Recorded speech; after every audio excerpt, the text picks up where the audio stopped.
Welcome. I'm Julie Bacon, and you're listening to the Mindset Coaching for Handlers podcast, a podcast for dog handlers who are on a mission to achieve big goals. Here I share lessons, insights, personal stories, and tools you can apply during your next show, trial, or test to help you strengthen your mental game and hopefully cue more consistently.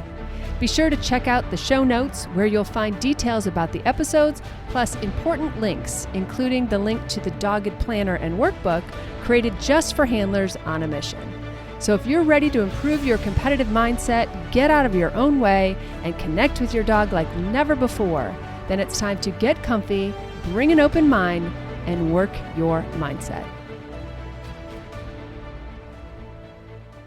Hey everyone, welcome back. Okay, this week we're going to talk about rushing or hurrying, or the concept of like really wanting to be on the other side of our goals. Okay, so on one hand, you're probably listening, thinking, like, of course I want to be on the other side of my goals. I want to imagine myself, like visualize myself, already having accomplished it. And to that I say, yes, please do, right? Please do visualize it. Please do imagine what it will feel like. Please do sit in that feeling of having, worked hard and manifested it and gotten to that. I want you to imagine what that is going to look like. I really want you to imagine what it's going to feel like. I want you to, imagine what you're wearing, like the whole thing. Okay. I want you to understand what that is going to look like for you to accomplish that goal. I want you to have those goals. I want you to write them down. I want you to take notes on it. I want you to head toward it with, determination and dedication. Okay. But I'm not quite talking about that part of it. Okay. What I'm talking about is the fact that when we have a goal, and whether it is a 3 Qs to get a title goal, or whether it's, 20 triple Qs to get to a title goal, it's the concept that we want it almost to be over with, right? Because the stress of being in it, or the stress of it not being over, or maybe there's the stress or pressure of time constraint on it, or only having so many chances to, get that last leg, that last thing, that piece done. And it's gotten to the point that you just want it to be done. And what I see happen with handlers a lot is that I call it rushing or hurrying, because they've kind of lost patience, or maybe they never had patience for the process, right? For the journey of it. And they just are so focused on getting to that finish line, and that they are really not slowing down to really think through all of the steps that have to happen between here and there. Okay. So let's use the example of you just need one more Q to finish this title.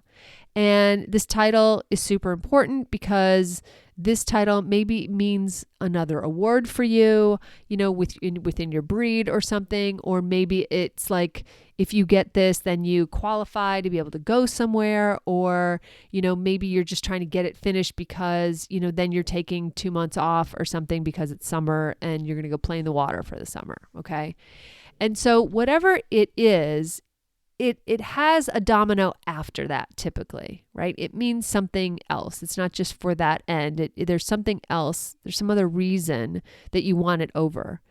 And usually it's because there's a goal behind it, right? There's something in between you and there, And so we end up, I call it hurrying or rushing, because we're so focused on the things behind it that we're not focusing on our run. Right? We're not heads down on the next, 5 things that we have to do, right? The next 5 exercises, the next healing pattern, or the next, 3 signs, or the next 5 jumps that we have to get through.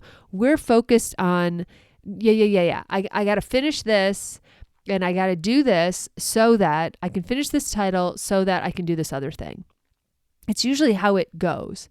And so even when I'm talking with clients who are having this moment, they're almost even rushing me through They're like, yeah, I know about process goals, but you're not hearing me. I have to do this so that I can get that, so that. All right. And it's this chain of events. And by the way, this is a really common chain of events and one that I want all of us to have, right? Because I want us all focused on, having big goals and being able to put big things out there and make a plan to achieve them. Like, that's why we're doing this, right? That's why we're doing this mindset work, is so that we can get out of our own way or have a stronger mental game so that we are able to perform on command. Right? That's what we want. We want every time we walk into the ring to be able to call up that great performance mindset and just be able to lay down the best trip no matter what sport you're playing this weekend. Okay. So I get that. And I want that for us, right? I want us to fill up our, dogged planners with all of our goals, and I want all of our tracking and fill in all the little paw prints and everything. Okay. I want that for us. The problem comes when we get I think the expression is ahead of our skis, right? When our momentum is leaning so far forward that we're already like 2 steps ahead of where we need to be. And when we're rushing, it's because that's what I call it. That's what it feels like, I guess. That's the energy of it to me. When we're rushing, we're actually trying to move so fast. I'm speaking too fast in that sentence even. We're trying to move so fast to that end goal that we're kind of skimming over the things that we need to do to execute on in order to put ourselves in a position to get the goal. Okay. So for instance, going back to that example, you need one more cue to finish this title so that, these other things happen. But what happens is that you're not really then focused on the things you have to do, because you're seeing this finishing of a title as like an intermediate step or a milestone on the path to something bigger or greater or the next goal.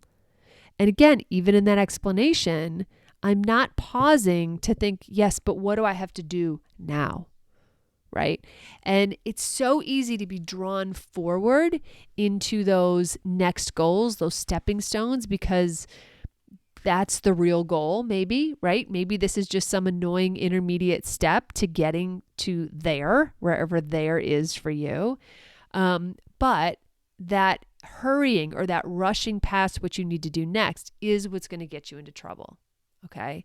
So I'm going to take a quick break, and we're going to come back and talk about how we stay present and stay in the moment. And I don't want to say force ourselves to do the next thing, but kind of use this as a reminder to realize that we're not really being very present, and the only place that we can perform is in the present moment. Hang on one sec. Okay, super quick. If you've been DIYing your mindset, it might be time to commit to the Q membership. Each month, we take on a different theme and go deep on those topics each week.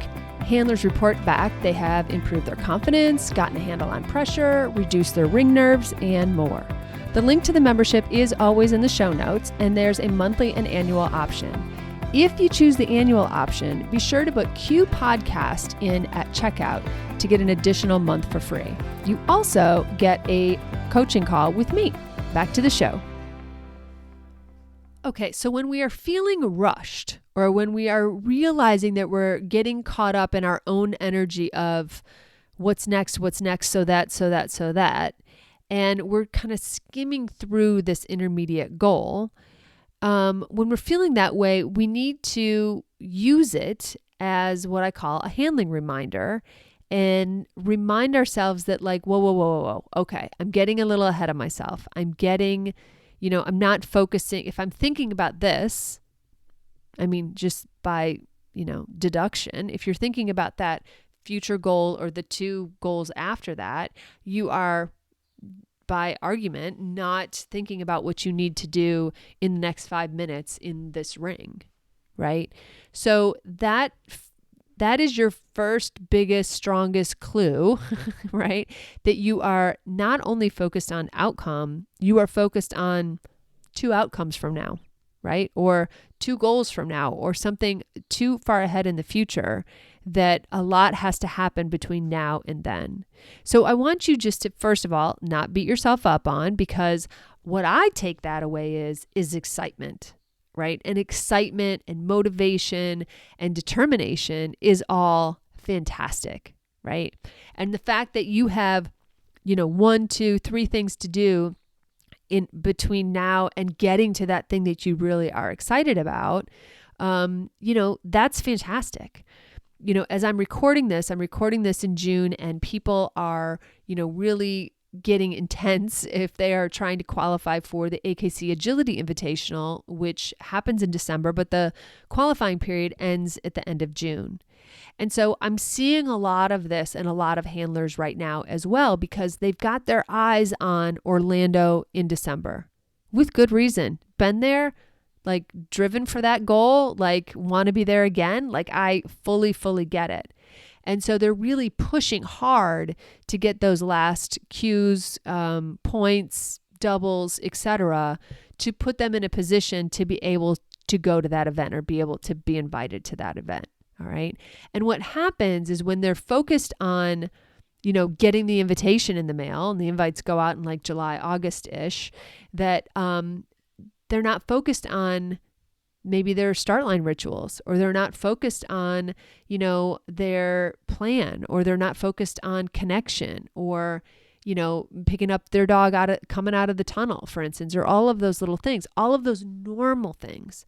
And one of the things I say a lot is, you have to keep doing the things that got you here to begin with, right? Meaning, well, you got yourself to this point. What did it take to get here? Well, I was focused on this, or I was doing this, or I was doing this in practice, or, oh yeah, I was really doing a lot more eye contact, or, connection with my dog, or I was cueing a lot earlier, or yeah.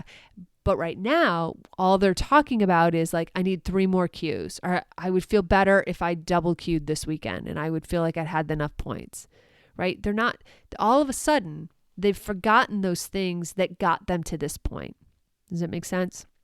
And so when we're looking at these moments, especially moments of like qualification or finishing a title so that you can go on to the next thing, it's really easy to get distracted by that next thing, that next step. And some of it is because those of us around us are talking about it, or, we know that like there's that, I always call it the anvil of time, right? That like cartoon anvil falling out of the upper story window, but it's because there's a time crunch, right? There's a time sensitivity for the qualification period, or because you are going to take the summer off, or some other thing that is adding pressure to the moment. And so again, I want you to think about these moments as a handling reminder to like go back to basics. Go back to the things that worked for you. Go back to the things that got you here. Really dig out those process goals and be like, yeah, that's great. I want that. But the thing is, I'm not going to get this last cue or this last double or these last points if I don't execute on my process goals. If I don't maintain my connection, or make sure I have eye contact, or, make sure that, I even have a good breakfast, or I really make sure that I prepare my dogs and get them out early enough, or not out too early, or whatever it is that are those rituals. Don't throw out all of those things just because you're in this new moment. Okay. So I really want you to slow it down. And I guess that's why, again, I'm using this concept of rushing or of hurrying, because it feels like the antidote is the opposite, is to slow everything down, go back to basics, go back to those things that worked, be very methodical, and just do the step-by-step things that might feel remedial because you've been doing them for months, but you've been doing them for months because they were working. So don't throw them out now, really double down on them. If anything, go back to basics and go back to those rituals and habits and handling cues that worked for you that got you this far. Okay. You've put yourself in a position to be able to finish the title or qualify for something, or, get a double cue, or, finish up a mock, or finish up, a rock or something like that. So don't abandon it. right? Don't abandon those things. Go back to the basics. Go back and slow everything down. Don't hurry through it. Go get the favorite treats. Go do the rituals. Go take your dog for a walk.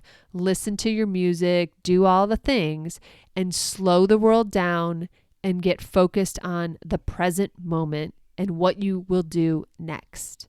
Okay? And everything happens in the present moment, right? We're not doing future things now. We're not doing past things now. We can only do what's right in front of us. So that would be my biggest reminder, my strongest takeaway for you is to really slow everything down and go back to what works and really use this as a reminder that you've taken your eyes off of your process goals because you're starting to travel down the road into the goal or the goal after the goal, and out into that future. And your dog doesn't live there. Our dogs are so present moment focused. And what you need to do next is also in this very present moment. So, simple message, but I think an important reminder, especially if you are trying to finish something up or you are feeling that like pressure of time or some external pressure that, and it's taking your attention off of the now and into the future. This is your reminder. Get back into the present moment, get back in the things that have been working for you and that you need to focus on. And when in doubt, simplify, right? When in doubt, throw all of those other things out and just focus on one or two things,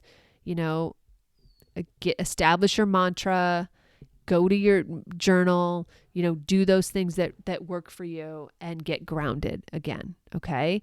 So, I hope that helps. I hope that whatever you're off to this weekend, that makes a difference for you. And like I always say, no matter what you're up to this week, I hope you have a fantastic week with your dogs. Thanks so much for listening to the Mindset Coaching for Handlers podcast with me, Julie Bacon. I am so grateful for your precious time. Check out my Dogged Planner workbook and journal available on Amazon. Just search for Dogged Planner. I also offer monthly membership that's perfect for ongoing support of your awesome goals. Check out theqcoach.com for details or just stop by and check out all the ways you can work on your mindset. And be sure to follow me on Facebook and Instagram at theqcoach and let me know how it's going. Finally, please share, subscribe, and leave a review. This helps us podcasters tremendously. Plus, I know I get my best podcast recommendations from friends. Thanks and have a great week with your dogs.